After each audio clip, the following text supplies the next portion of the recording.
We are here. We are here. Welcome back to the Coach's Huddle. It's your boy, the coach, where the field meets family. 5-3. 5-3, dog. The San Francisco 49ers lose Sunday night to the Houston Texans, Sunday afternoon, rather, 26-15. Before we get into it, I got to check with my right-hand man. Jess, how you doing, man? I'm doing fantastic, man. Cover 2 Mondays are pretty awesome because it's like you have a day, usually, if the game is played on Sunday, the way most games are, then you have a day to kind of sit on it, run through your emotions, run through your thoughts, rewatch the game, maybe go through some film, and just come up with a better idea. When you go live, like when you're live during the game itself, you're just reacting to what's happening. When I'm live in the post game, I'm trying to remember everything, but there's a lot that you miss. And then there's also like the emotions. So some of the context is lost, what have you. You get a day removed, you really break it down, you look at it, and it's like, okay, now I got a good feeling of what I think happened in this game for sure. Right. There's a lot that happened. Offense and defensively, coaching wise, injury wise. Again, what else is new? And then there's also updated information on Brock. We're gonna try to cover as much as that as possible. You know how we get to. We'll do what we can. But let's just start with the offense. What happened to the offense? This was an offense that put over 450 yards of total offense up against the Atlanta Falcons just a week prior. Over 150 yards on the ground, 39 carries at large. Mac Jones even had a good day himself, to 48 yards rushing. The Niners had, as far as their drives are concerned, the Niners had 5 punts and a turnover on downs and an interception with all of their 9 drives combined. They had only one drive that went over 5 minutes the entire day. If you want to just go off their drive times, first drive of the game, 44 seconds. All right. 1 minute and 37 seconds, 4 plays. Second drive. By the way, the strangest drive I may have ever seen. You remember they ran first down 3 separate times. 3 penalties in a row, 2 by us and 1 by the Houston Texans. That was you want to talk about stumbling. If stumbling out of the blocks was a definition, this would be it. The second drive, not much better. 10 seconds less, actually. 1 minute and 27 seconds, only 3 plays and 7 yards with the punt. Then we go into the third drive, 1 minute and 40 seconds, 3 plays, 5 yards, and a punt. We just stumbled out of the blocks. Before we get into injuries, before we get into CJ Stroud, before we get into what a vaunted defense this is, just from a top-down perspective, you cannot keep throwing your defense, any defense, okay, any defense out on the field with that type of performance offensively. I don't think the Niners were necessarily prepared offensively. And if you really want to look for a case study as to what could happen to a team where you keep throwing a defense back out there, look no further than the team that we played this week. The Houston Texans specifically have a losing record because their offense has been sputtering, and they've got one of the best defenses in the league. So what do you think it's going to do to a defense that we have? Tell me. It was just frustrating. This game was very frustrating from an offensive perspective.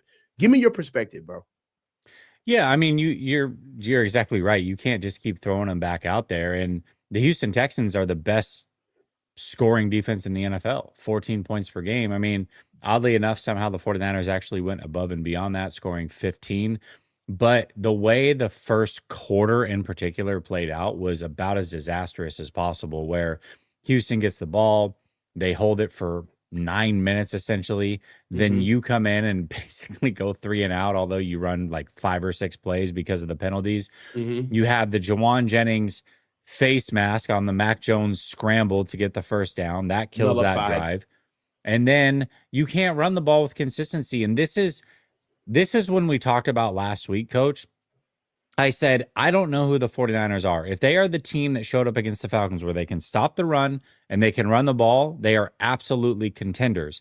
However, if they are the team that they've been the other 6 weeks, which is exactly who they were again, where they can't consistently stop the run and they cannot run the ball, they have no shot at doing anything if they make it to the playoffs. Zero, zip, zilch. If you cannot stop the run and you cannot run the ball, you are not a built for the playoffs type of team.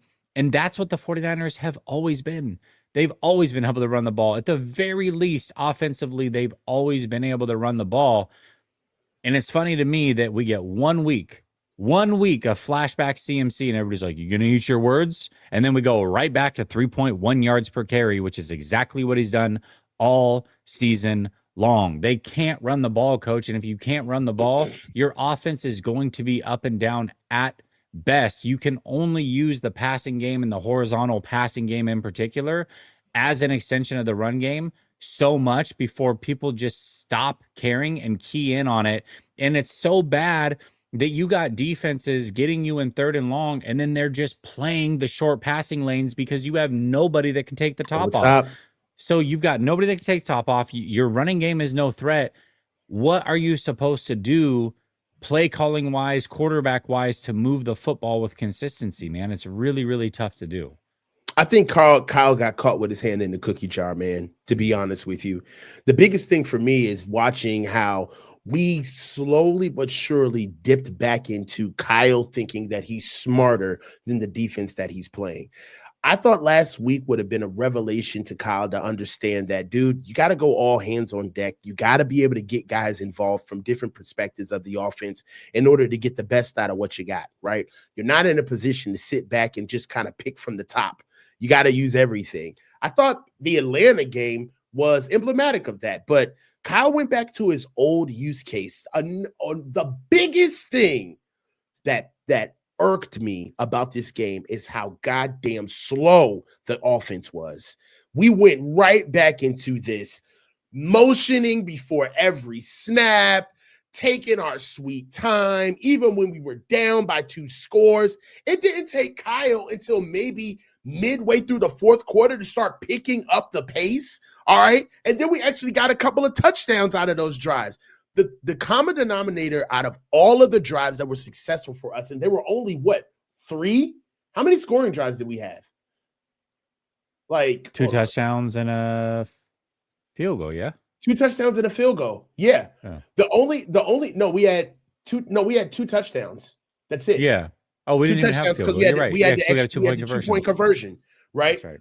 The biggest thing, the common denominator about the offensive drives that we had when we scored, the first drive where we scored in 25 seconds. Do you know that drive was 4 plays, 35 yards? Tempo. We picked up the pace. The second drive that we had 12 plays for 76 yards for 6 minutes and 56 seconds. That drive still mixed in with Mac Jones breaking the pocket, us being vertical down the field, caught Houston off guard. Kyle rolled out a very garden variety offensive game plan. We started throwing hitches, going with we weren't going vertical, we were going horizontal, trying to outrun these guys and play misdirections. They got too much speed for that shit.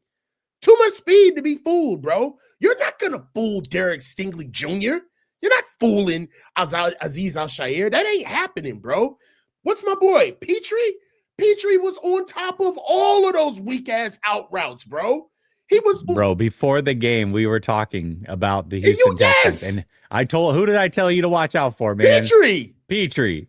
Yes, Petrie was on top of everything. He was single-handedly killing our third downs. Yeah, and I'm not talking about even afraid of the opportunity that, like, yo, I better come down on this with caution. This guy can spin off me. No, he was damn near running the route for them. The offense was super predictable. These guys had a lot of confidence. They were coached up very well on what to expect from us, which was not what we saw last week.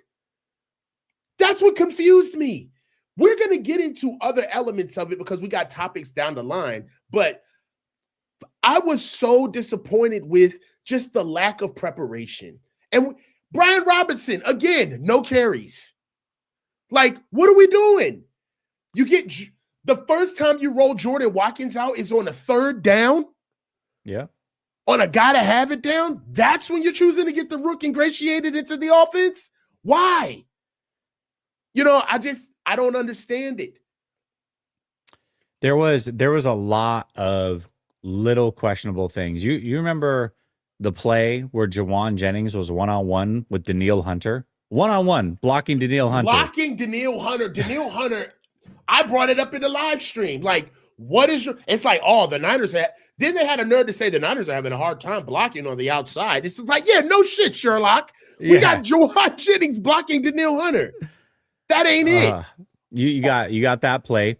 You had the one of the plays that Petrie broke up where it was a leak play basically to Robinson, Demarcus Robinson, where he blocked and then rolled out, and then Petrie broke that up. But that was, you're running that 5 yards short of the sticks on a third down. That was the genius play you came up with.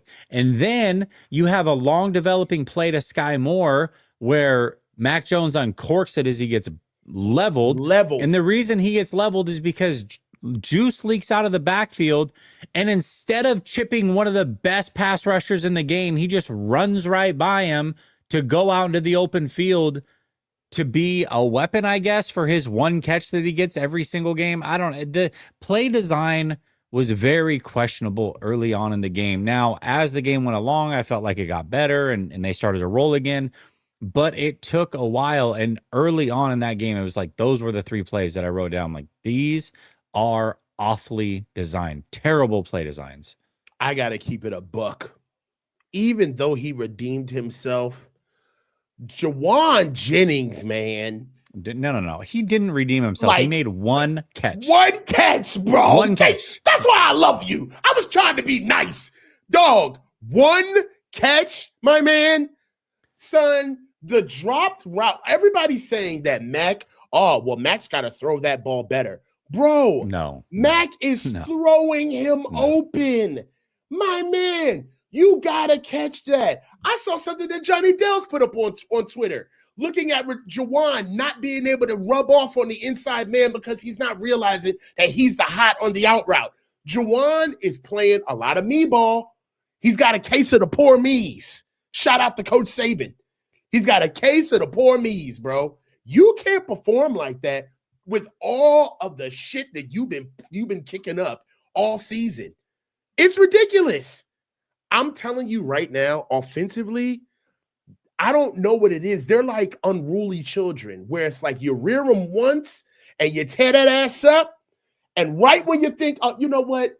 It's going to be good. 5 minutes, something's quiet, and you got to pull your belt off. You can't trust this offense, man. You can't trust them. This was a stark difference from what we saw versus Atlanta. And you know what's even worse about this is that there are people who would tell you, well, the offense is intelligently designed based off of who they play week to week. So you can't expect anything that you see from the week prior to be able to be crossed over from the next week. Well, if the shit works, you're not going to try it at all.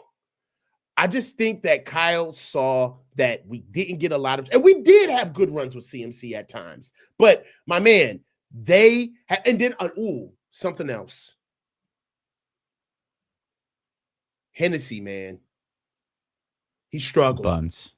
He's worse than Brendel. This is why we both said let's give it one more week before we just like sell out on this guy. Yeah, you let me down, Hennessy. I thought it was Hennessy. It turned out to be iced tea. It's crazy, dog. It was bad. Hennessy, God love him, but there's a reason why he's a backup. There were so many confusion situations in pass protection where they didn't know how to locate the mic. Hennessy wasn't blocking the right guy on twists.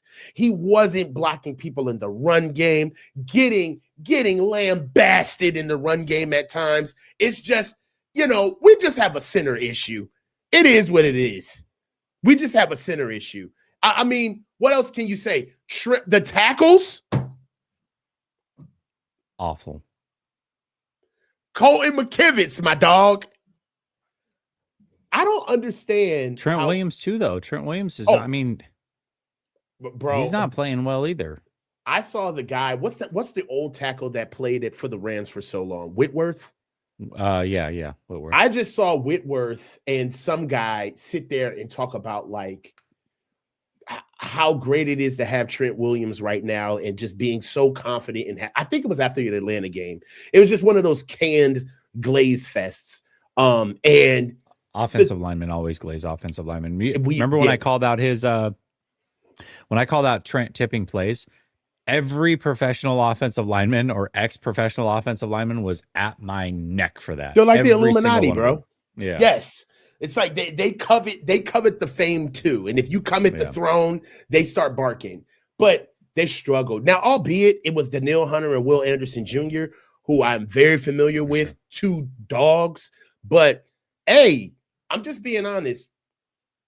When you're driving down the road and you get the 300 because it looked like a Phantom, it's cool until a Phantom pull up. Then it's a whole different ball game. You want to cosplay being a right tackle in the NFL until you get a surefire pass rusher who you can't do nothing with. Simply put, Cole McKibbis was on skates the entire game. There was nothing he could do. The only plays where he looked good is when they wanted to take a rest. Outside of that, he struggled. All right. Struggled. There was one time where they called illegal hands to the face on, I think, Colton McKivitz. And I feel like the ref just called the flag because he was just like, nah, man, that ain't football. You just whooping his ass. That ain't even a move, bro. Just throw the flag. Throw the flag. I tell you, offensively, I don't think this is a wake-up call, but it's a little bit of a sobering nudge at, hey, we got a lot left to be desired, particularly with the offensive line. It's the O-line, bro. Like, enough is enough. We need to zero in on, if we had to fix one unit that would change things as an investment piece for the offense, what would it be? I mean, it would be the offensive line. It'd be the offensive line. Yeah, of course. You know what I'm saying? So it's bad football, right? Can I bring this up? Because this is super important. We glossed over Juwan Jennings. He needs more. I'm sorry. Let's go. He needs more blame. All right. I'm going to read this stat to you. This is from Josh DeBow. You ready for this? 112 players in the NFL have 25 plus targets this season. The 38.0 passer rating for the 49ers QBs when targeting Juwan Jennings ranks 110th out of 112 players. Only two Browns, Isaiah Bond and Jerry Jeudy, rank worse. Just for context, when targeting Juwan Jennings, the passer rating is 38 this year. Throwing the ball in the dirt every time would give you a passer rating of 39.6. He's literally worse than throwing the ball in the dirt every play. That's how bad Juwan Jennings has been this year. You'd make more money keeping your money. You make more money burning it than you would spending it on Juwan Jennings. Yes. Basically. Like I tell you, I know that he's playing through a lot of injuries. I get that. That makes a lot of sense. But my dog, services rendered when you kick up dust in the middle of a contract. I'm sorry, man. 20 mil a year, my ass. You ain't getting that type of money with that type of performance. No. And forget the performance, the bedside manner, just the buy-in, just your attitude on its face sucks. Absolutely sucks. The body language alone. So it's just, I'm over it. And I tell you right now, if he was on the trade block right now and got moved out of here, I would not be surprised. I wouldn't be surprised. I'd be fine with it. I'd take a 6 for him right now. I ain't mad at that. Let's get to some super chats. All right. Too Much Sauce says, you think Kyle Shanahan takes any solid advice for offense? I'm sure they bounce things off of each other as they're prepping for the week. I'm sure they do. He's like, hey, if I were to do this, how would you counter that? Advice. I'm sure that those conversations happen. I would agree with that as well. Gabe Owners, thank you. I still favor Mac over Brock. Brock would have had multiple picks. Much love, fellas. We're gonna get into that. Alex Toussaint 662. How do you assess McKivit's ability on the O line? I think we covered that. Uh, Savage AF24, thank you. Why is Tang out wide running routes like a receiver? And why does Cal Shanahan always have a receiver trying to block a DN? I don't get it. I think that conceptually it works. And then you have to actually put it on the field. And you know what else? Let me ask you a question based off of this super chat. Let me ask you something, Jesse. Do you think there's an onus with the 49ers to give Kyle a look? Like, and this is what I mean by that. Everything that you install in the offense, right? You're going to run it in practice. But the Niners don't go live, right? They go thud at best, 3/4 speed. Everybody stays up, right? So the first tenets of a play is blocking it, right? If you can't block it, you can't run it, right? That's like one of the first things you learn. And do you think that there's an onus to kind of like, and I don't even think they're doing it on purpose, but maybe go through the motions of like a Kyle Shanahan play because schematically it works, but practically it never gets stress tested because they don't practice hard anyway. Like, when would you be able to understand that that's Danielle Hunter at that DN spot and Juwan Jennings is not going to block Danielle Hunter? When does that come up in practice? You see what I'm saying? Like, well, also, yeah, I mean, and you could get away with that if you were bootlegging the quarterback away from Danielle Hunter. Like, conceptually, that works. If they're bootlegging him right and Danielle Hunter's on his left, he's already creating natural space, right? Juwan Jennings just has to get in his way and hold for a half a second, which he did. He actually did as good as he could do, really. He did the best he could. But when you're play actioning and then turning around and staying flat-footed in the pocket or rolling towards Danielle Hunter, what did you think was going to happen? And then Kyle's reaction to that play, as if Mac's the one that screwed that up. It's like, dude, bro, are you serious right now? How are you for real that you think that was a Mac Jones problem or a Juwan Jennings problem? We just got on Juwan Jennings for his piss poor play, but you cannot expect him to block a very, very good pass rusher in this league. You just can't do it. No, I agree with you as well. I mean, right now, just full stop, the offense was abysmal. 9 drives, only 2 scoring drives and a pick. What did you think about the pick? I mean, it was a bad pick. It was definitely a bad pick, but the game was over. They weren't going to win that game. It was like garbage time stats, garbage time. You know what I mean? It wasn't like he threw the pick with the game on the line. Yeah, technically, if they would have scored a touchdown, sure, maybe you have an oddball shot to win the game, but the game was likely over. So if I'm just looking at the play for what the play is, bad throw, and bad pick. But in the context of where we were at, who gives a rip? I'm not mad at you. Let's move on to our next topic. Defensively. Let's get on to it. It wasn't just the offense. Hold on real quick. Somebody was saying that there's a $10 super chat from Nicholas that we missed. I don't know if I see it. I don't know if you see it. It's not in my super chat, Till, but I can go through and look and find it. It's yellow. So if you scroll up. Yeah, I can definitely. Yeah. Okay. I know. I get $10 super chats. It's like, hold on. I think I just passed it. Hold on. I don't want to. I think it was one of the first ones. He sent it super early. There it is. Here it is. Here it is. Nicholas Federico. Thank you. Got second row end zone seats for Sunday. Niners fan born and raised in New York and zero desire to go. Really thrilled to watch an injured Mac throw to KB, Jennings, and Sky Moore. Let me tell you, shaking my head. I know it could be anticlimactic going to a game when we're absolutely trash. I went to the Commanders game, I think 2 seasons ago, and they were good, but it wasn't like a game that was meaningful. So, we kind of coasted it out. So I can definitely understand how that comes. Dude, I had the highest of the highs and the lowest of the lows in back-to-back weeks. I went to the Rams game where it was like just jubilation, just pure excitement, the best game to be at. And then the very next week I'm in Tampa and watch Fred Warner go down. To talk about high of highs and low of lows, man. It was terrible. Dude, I'm telling you right now, man, there's no other way that you could be able to explain it. I mean, how was just for context, just to divert a little bit, how was the atmosphere for the Rams game, dude? Oh, it was phenomenal. I mean, it's basically a home game there. It's basically a home game. It was so much fun.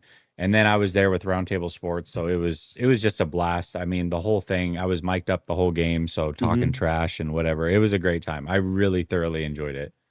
Oh, awesome, man. I think we got another super chat that came in. Nicholas Federico. LOL, that 9-6 win over the Commanders. I was there too. Yeah. Yeah, I remember that. I was also at the 2019 game in the all rain. That was crazy. So hey, Brutal. yeah, that was brutal. But it was dope the way they slid at the end of the game. That was fire. So let's get into it. The Texans offensively exploded on us. Pause. It was a revelation.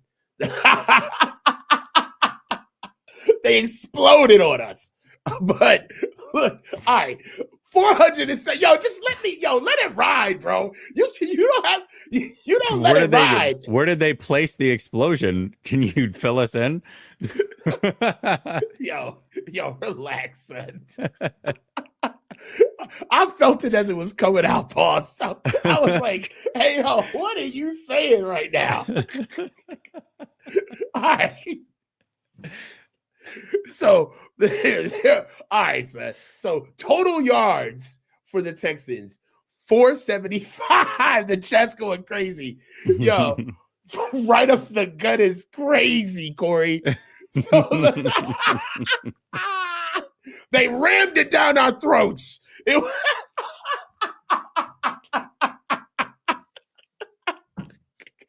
Hey, yo. Yeah. They beat us into submission.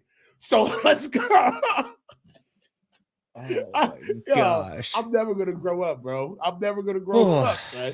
Yeah, All no, never, nor should you. So look, so 400 is 475 total yards. They put up 157 yards on the ground with 318 passing yards. CJ Stroud was 30 for 39, 318 yards, like we mentioned, 2 touchdowns and 1 interception. The thing that really kills is that they were 9 for 16 for third down conversions. Also, 100% on fourth down conversions, 1 for 1. The Niners could not get off the field. What happened to us, man? I mean, I think at some point the injuries are just too much. I mean, I really think it's that simple. And if you can't create pressure and stop the run, I mean, what are you really? The fact that they got an interception was magical in itself. I mean, what was it? 13, 14 straight games. Absolutely insane. Mm-hmm. So we're not forcing turnovers. We're not stopping the run with consistency. We can't get, I think, what do they say? There's 4 sacks in 5 games since Nick Bosa went down. Yeah, I it's think pretty that's bad. the stat. That's awful. That is awful. And then you lose Huff, who's like your best sack man after that. It's just really and you get a guy like CJ Stroud time, he's going to crush you. If you don't watch CJ Stroud, you don't know what type of quarterback he is. He's about as cerebral as they come, man. He goes through all of his reads. He throws a beautiful football. He can make every single throw on the field. Touch pass. I mean, he's a natural thrower. He's accurate. He can do it all. And if you give him time, he's going to pick you apart. It's no different. Like very similar to Jared Goff. You give Jared Goff time, you are in for a world of hurt. It's a wrap for you. It's over for you. And so that's exactly what happened. They gave him time. He started to feel comfortable in the pocket, and he was just slicing and dicing. 11 straight completions at one point. I think 15 to 16 throughout that stretch. Just absolutely crushed us. And again, they were running the football with these. Like nothing. The 49ers did nothing to push back on the Texans offense. Literally nothing. And I will say, as bad as the personnel was at times, I said that I would judge Robert Saleh. This was going into the Falcons game after all the injuries. I said I would judge Robert Saleh based off of how he designed his plays, not the results, because you can't fix the results with some of these players out. But what are the play designs? And that Falcons game, he dialed everything up beautifully.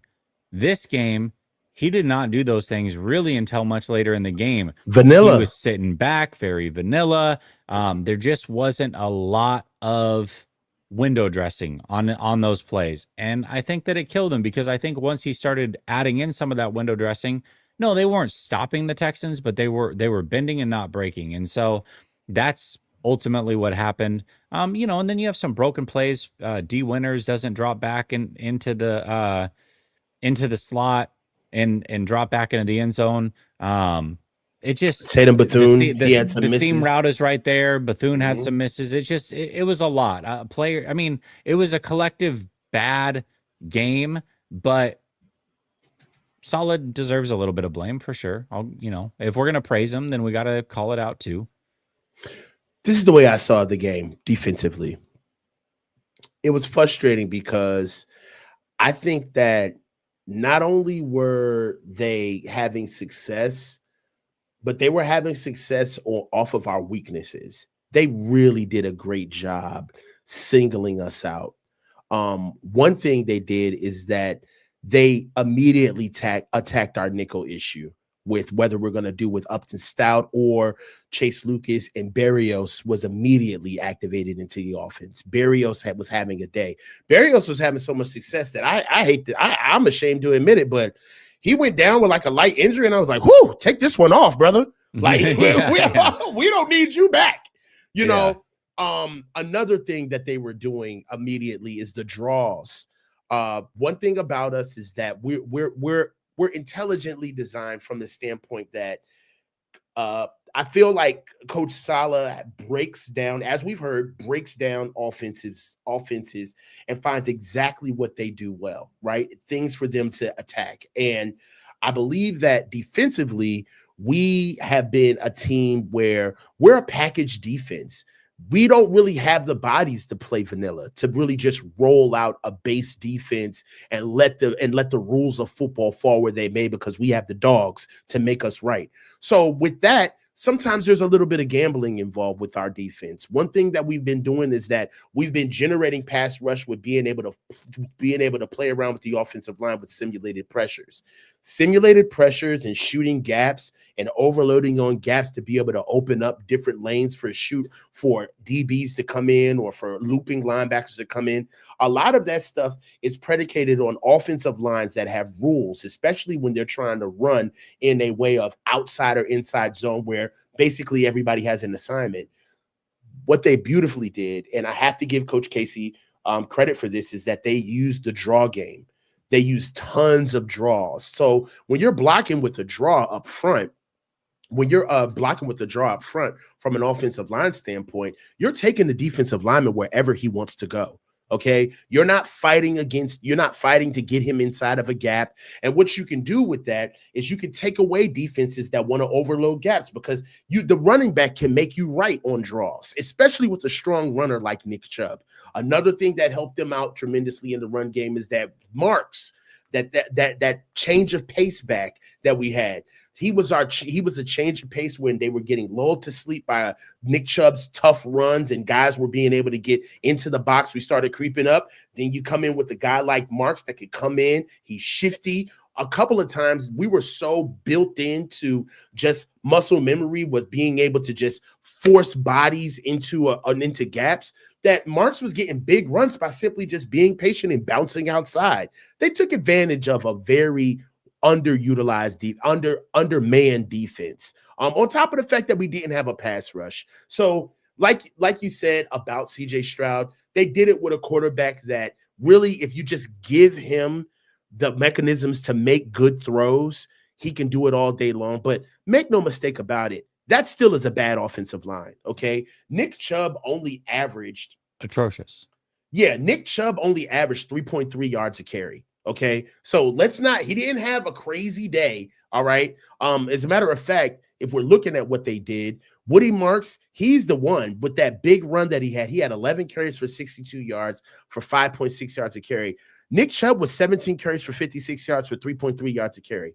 All right. He was 2.7 yards per attempt after contact. Woody Marks was 2.2 yards per attempt after contact. So this is the thing. The defense is always going to have good DNA because they're young, they're going to fight hard, and they're coached well. But you can't get water from a rock. We don't have the bodies, you know? So it was unfortunate to see because I really felt like these boys were like playing their ass off. And there were really good moments. We got our first pick in this game. Like I said, the run game wasn't necessarily bleeding us that bad. The third downs is what killed us, not being able to get off the field on third down. But again, man, like, how can you hoop and holler about issues that are not on the team? You know, like, we don't have a pass rush, bro. That's it.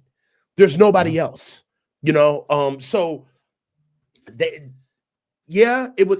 was a bad game from a standpoint of, I think that if we had to critique Saleh,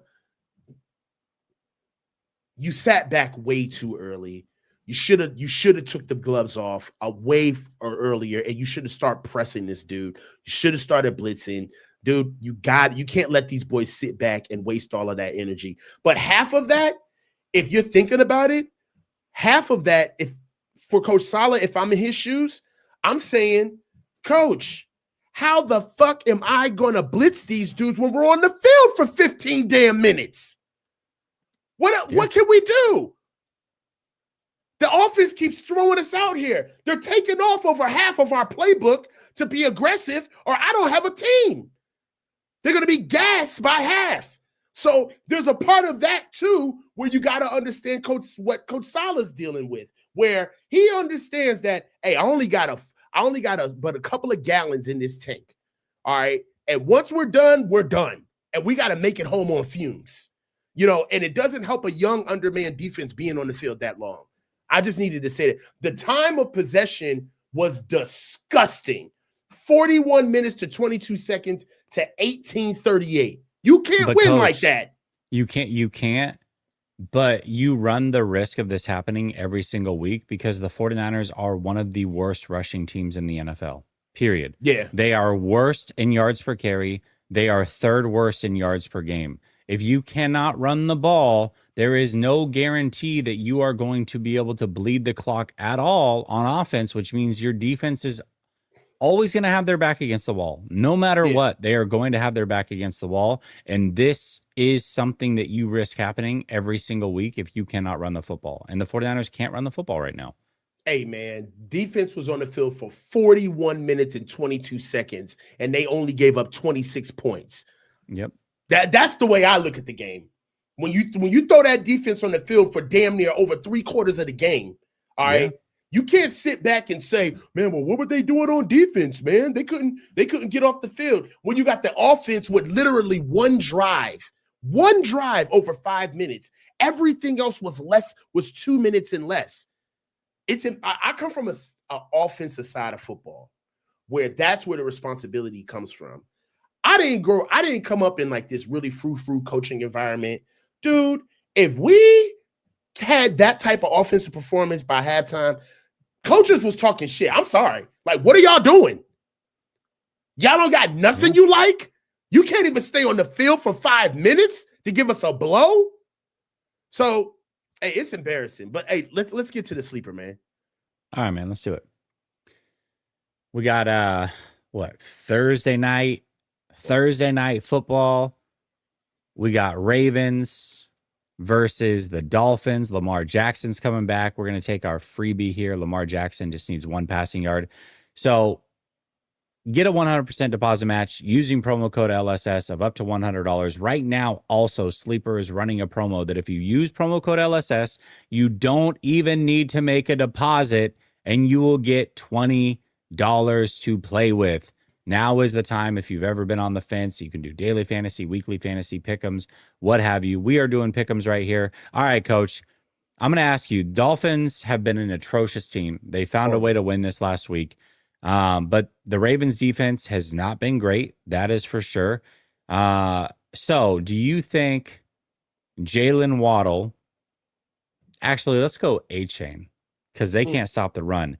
A-Chain, more or less 63.5 rushing yards. More. Ravens can't stop the run, and it's confusing. And Metabike's out for the year. His career might be done, man. That's a huge loss for them. What Huge type of loss. injury was that? He had some sort of neck injury. Mm. Yeah. What's going on with them? The Ravens not being good is confusing, man. Hey, here's the thing. The Ravens are about to go on a heater. They're going to make the playoffs. I'm calling it right now. You think they're going to go on? All right. Yeah, all right. they're going to go make the playoffs. Derrick Henry, you think he gets in? For its score? Yeah. Yeah, against Miami for sure. Okay. For sure. Ooh, I feel like this one's a trap. I don't know why. I've got a feeling, and I'm gonna take this one. I'm gonna go less on the Lamar rushing yards. He's coming back from a hammy. I feel like he's just gonna sit in the pocket. He's not gonna try to run too much. So I'm gonna go less there. We'll enter that one there. We'll put 10 on it. Mm-hmm. We'll 6x it essentially. 10 for almost $60.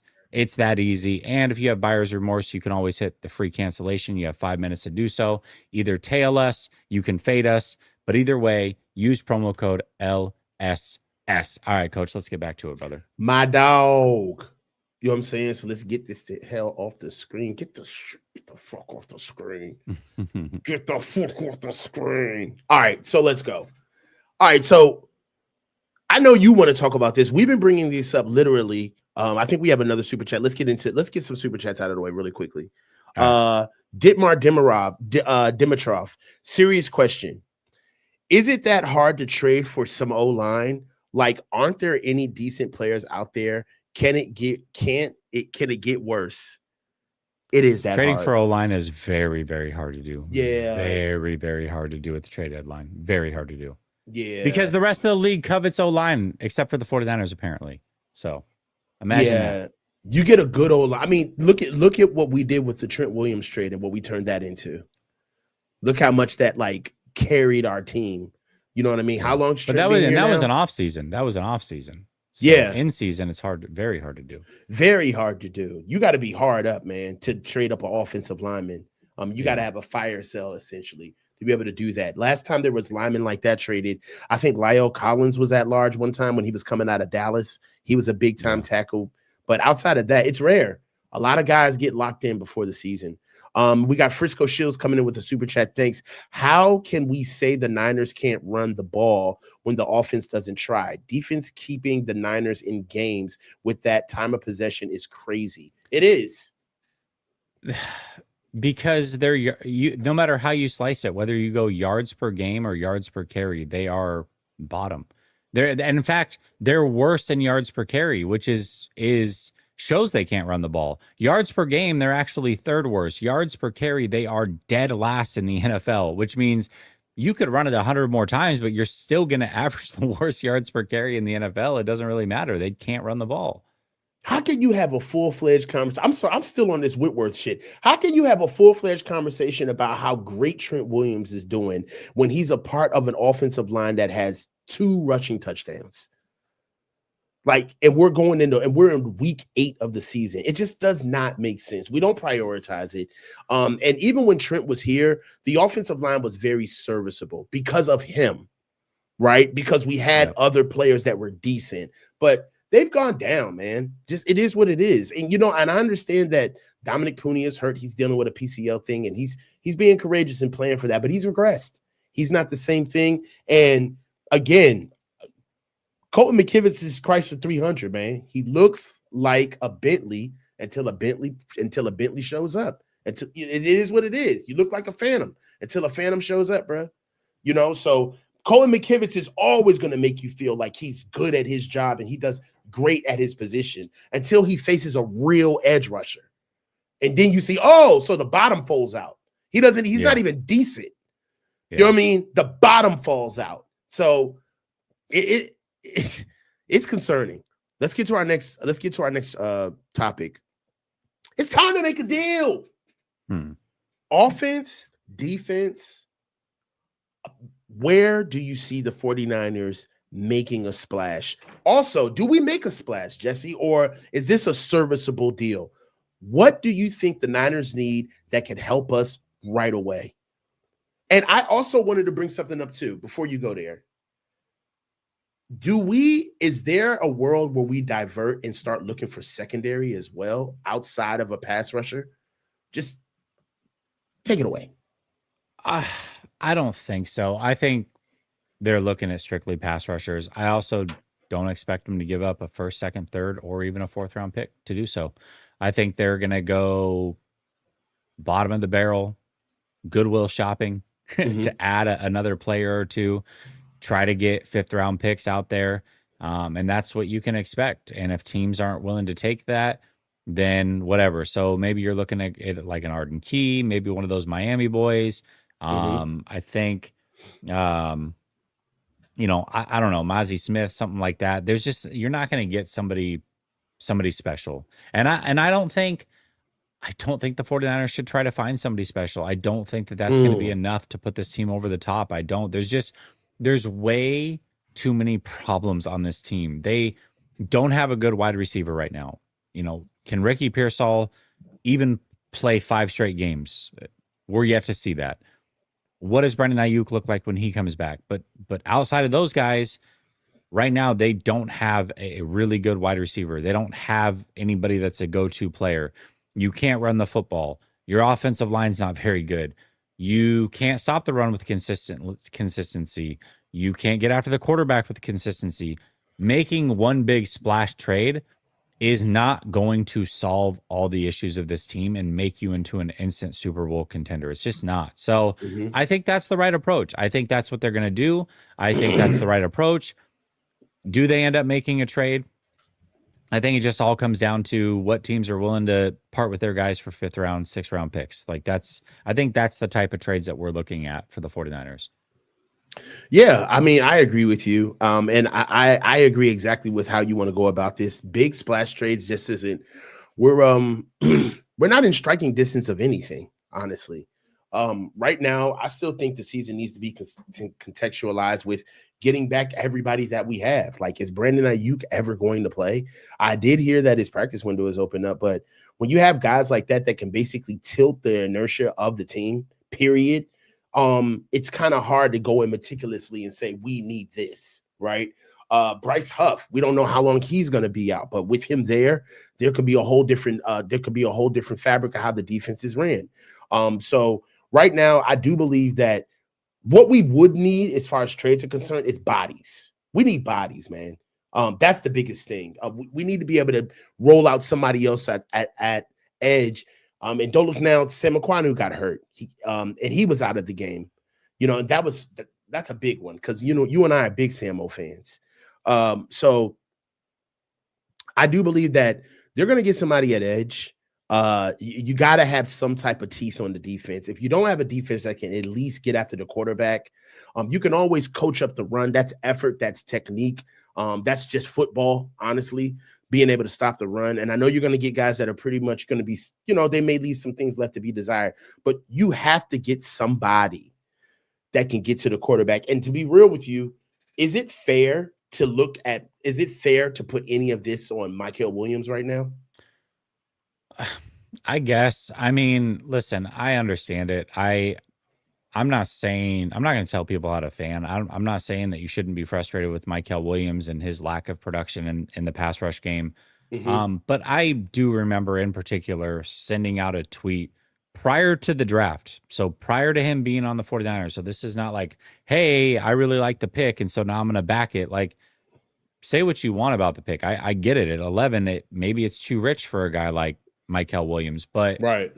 I remember sending out a tweet that whatever team he goes to, if he ends up with the 49ers, 49er fans are going to hate Mykel Williams his rookie year. They're going to hate it, and they're not going to understand it, and they're going to be frustrated with it. But once he gets into year 2, year 3, everybody will understand exactly why he was the pick. And again, this was before the draft. So I'm not surprised by the way that this is playing out. Now, what sucks is he was getting people were giving him a free pass because he was getting guys like Bosa and Huff free. But the moment that those guys aren't there, he can get other people free, but they're not good enough to get to the quarterback anyways. So I understand exactly why 49er fans are frustrated. I'm not saying you shouldn't be. I also expected exactly this, so I'm not surprised by it. You do have fans that feel this way, the same way as CJ Gray is saying right now. 11 pick in the draft, not the production expected for that selection. Guys, one thing that we have to remember is that let's go back before the season started. We were a open wound on defense trying to stop the run. Like absolutely horrible.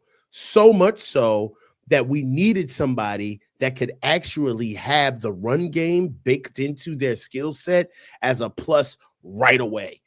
Like it needed to be a plug and play skill set. So I do believe I tend to agree with you, Jesse. Like I think that conversation is getting forgotten. That Michael Williams coming in, there was already a year out before we started looking at him as a pass rusher. I wanted to say that as well because here's the exact tweet, just so we're clear.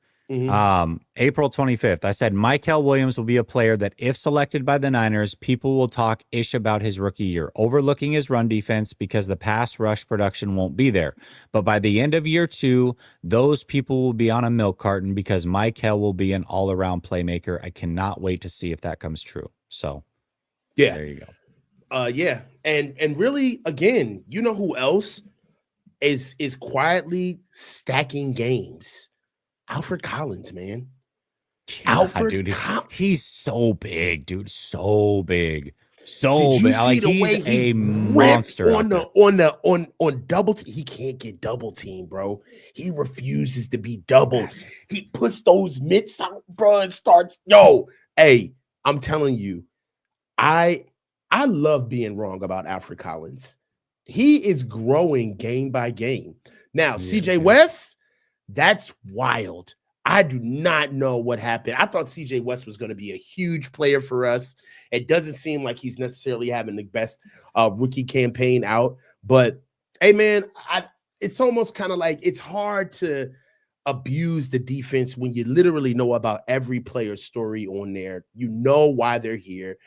I can't sit here and act like Tatum Bethune needs to come out here and play lights out. That ain't going to happen, man.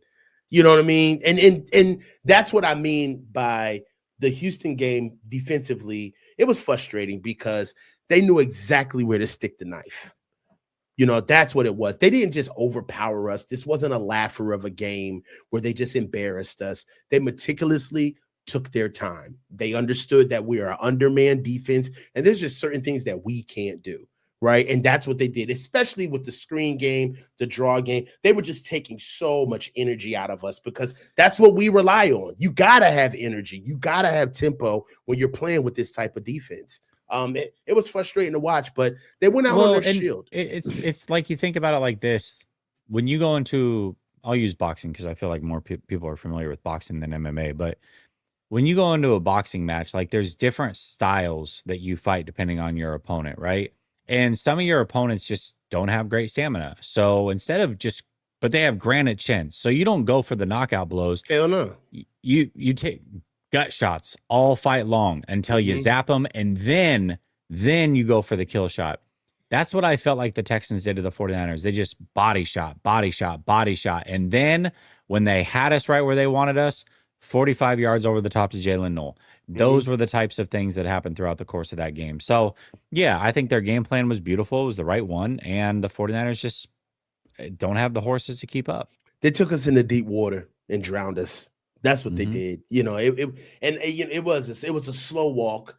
But, you know, even with the Niners putting together that touchdown drive before the half, you know, it was just going to show them like we have more pep than them on offense. It just, we could have won this game. It just took too long to get going. It took too long. The offense was so sleepy. I felt like we were a little bit. We could have, honestly, if we would have came into this game with the same type of tempo and pop on defense and offense that we did with Atlanta, we probably would have had this game wrapped up by the half. We could have lapped them, came out, got him off of defense, blitz CJ Stroud. Go after him. All right, early. Don't sit back and let these dudes play with you. Go after him early. That's one of the biggest things schematically for me at defense. I felt like we were a little too tepid early. I thought we should. Well, listen, the 10 a.m. time slot for these guys' body clock, that's a real thing. I mean, West Coast teams playing at 10 a.m. PST it's real. It is. Hey, let's get into our last topic. Grading Mac Jones. Let's get into it. Old Macaroo, 19 for 32, 193, 2 touchdowns, and an interception, 89.6 QBR, which is a hair below average. What did you think about Mac Jones? Did he hold us back? Were there instances where you thought that he could have did better? What did you think about his overall performance? I mean, I think Mac Jones was fine. I certainly was not the reason that they lost that game. That's for sure. You know, it's interesting because at the same time, the 49er game's going on. My son's watching the Ravens game. And I hear him like yell, like, I forget who it was. Somebody had dropped a pass for the Ravens early on in that game. A bad drop. And I told him, I go, yeah, that's the worst thing that can happen, son. When you got a backup quarterback like Tyler Huntley playing, you got to make plays for your backup because they're not the starter. So you have to make those plays. So when you have a game where there's 5 or 6 drops and then there's a dumb penalty by Juwan Jennings that takes a first down off the board to start that game, you're not doing your backup quarterback any favors. Like your backup is there to hold the line the best that he can, but he's not there to overcome bad play after bad play after bad play. And so when you Juszczyk had a drop, CMC had a drop, Jennings had a couple drops, Bourne had a drop. Bourne had a drop. It was all over the place. You can't expect your backup quarterback to overcome it. I thought Mac was fine. I thought Mac was fine. I'd probably give him a B grade for that game. The pick at the end was awful, but like I said, to me, the game was already over. So I don't know. It didn't bother me that much. The throw to Juwan Jennings was absolutely on the money up the field. That ball's caught. Who knows what happens there? I don't know. I just ultimately, and I think they did end up scoring on that drive. So I guess it didn't matter that much, but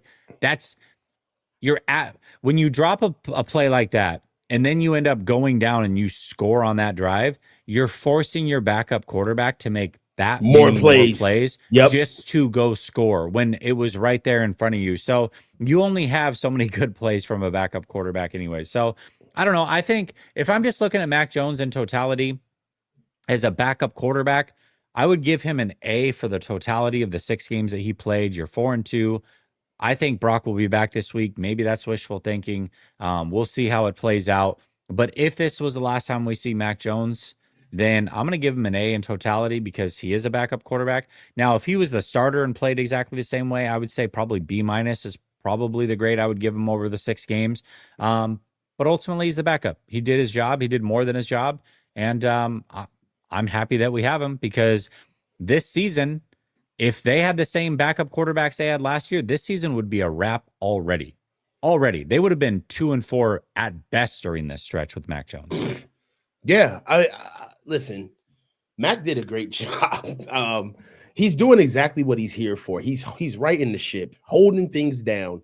I do believe that there were a lot of drops. I mean, we got to look at how the game plan was offensively. Dude, you got to let Mac take shots vertically. They were doing way too many routes to the numbers. And I know that Kyle just loves the fact that Mac can write in those passes outside the numbers, especially those intermediate over routes. And, you know, those are throws that Jimmy struggled with. Jimmy struggled with throwing outside the numbers. Brock struggles with throwing outside of the numbers, being able to get the ball there. And Mac gets it there not only with good arm talent, but with anticipation.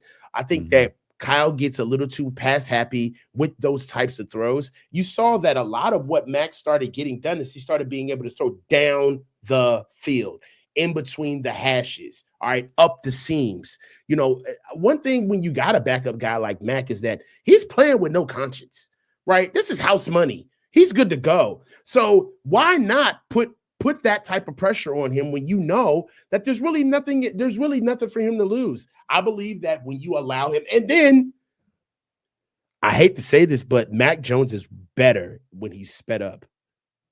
He's better when he is sped up. All right.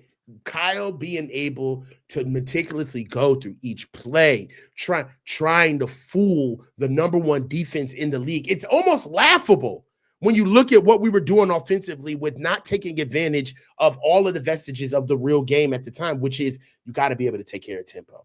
All right, we got to be able to catch these guys off guard. We can't let them just get into their defense and sit back and wait for us to snap the ball. There was a lot of that yesterday. So I think that Mac did a good job. I don't think that we lost this game because of Mac. And I got one question for you. I'm saving this question for Chunder Boy tomorrow, but I'm gonna ask you anyway. Before we close out, would he have made a difference if Brock Purdy played yesterday? Tell me. No. And tell me why, because I know Chunder Boy's watching. What would Brock have done that Mac didn't do in that game? What specifically? Do we think that when Danielle Hunter's blocked by Jawan Jennings and gets a free rush at the quarterback that Brock was gonna evade that? Do we think that Brock makes that throw to Jennings? And if he does, it was gonna be dropped anyways, I guess, apparently. Does he hit Sky Moore on that deep ball? Does Brock evade one of the best pass rushers in the league who got free rushes on Mac multiple times? I mean, Mac is deceptive in the pocket. He does find ways to climb the pocket and keep his eyes downfield. What was he only sacked once or twice in that game? I mean, what more would Brock have done to win that game out of curiosity? I don't know. I mean, he holds the ball for a long time, so it's not like he wouldn't have faced a pass rush. No. They wouldn't have won that game if I don't believe so either. No way. I don't believe so either. But there's some people out here who are trying to build the narrative that, is this the Mac Jones that you want? And it's like, first of all, he's the backup. All right. We want the starter.